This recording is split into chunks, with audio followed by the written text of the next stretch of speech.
വിരാട് പുരുഷനും ബ്രഹ്മാണ്ടവും.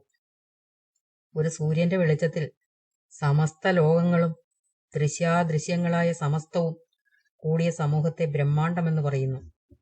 അനാദിയിൽ ദൈവാംശ വസ്തുവായ അണ്ഡം പിളർക്കപ്പെട്ട് കോടാനുകോടി സൂര്യപ്രഭ വിതറി പുറത്തു വന്ന ബാലൻ കൺമിഴിച്ചു കരഞ്ഞു.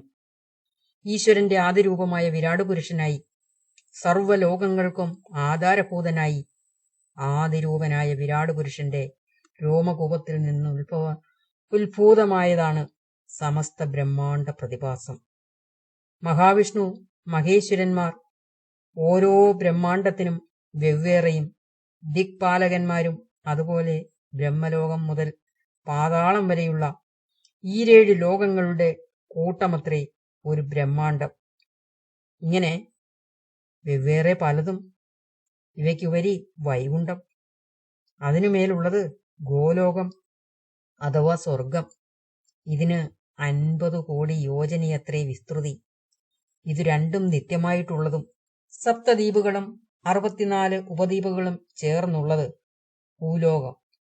ഇതിനുമേൽ ബ്രഹ്മലോകമടക്കം 7 ലോകങ്ങൾ, കീഴേ പാതാളമടക്കവും 7 ലോകങ്ങൾ. ഭൂലോകം, പൂവർലോകം ഭൂമിക്കും സൂര്യനും മധ്യേ വരും. സ്വർലോകം, ജനലോകം, തവോലോകം, സത്യലോകം, ബ്രഹ്മലോകം എന്നിവ സ്ഥിതി ചെയ്യുന്നു. വിഷ്ണു പുരാണം പ്രതിപാദിക്കുന്നത് എന്തെന്നാൽ കവിത്തവൃക്ഷം, അതായത് വിളാർമരം, അതിന്റെ വിത്തെന്ന പോലെ അണ്ഡകടാഹത്തെയാകെ ബ്രഹ്മാണ്ടത്താൽ ആവരണം ചെയ്യപ്പെട്ടിരിക്കുകയും 10 ഇരട്ടി ജലത്താൽ ആവരണം ചെയ്യപ്പെട്ടിരിക്കുകയും ചെയ്യുന്നു. അതിനു പുറം ആവരണമായി അഗ്നിയും, അഗ്നി വായുവിനാലും, വായു ആകാശത്താലും, ആകാശം താമസ അഹങ്കാരത്താലും, അഹങ്കാരം മഹത്വത്താലും ആവരണം ചെയ്യപ്പെടുന്നു. മഹത്വത്തെ ആവരണം ചെയ്തിട്ടുള്ള പ്രകൃതിയും.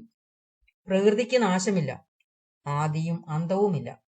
ഈ പ്രകൃതി കോടാനുകോടി ബ്രഹ്മാണ്ടങ്ങളെ ചൂടുന്നു. എള്ളിലെണ്ണ എന്ന പോലെ ഈശ്വര ചൈതന്യം എങ്ങും നിറഞ്ഞതും.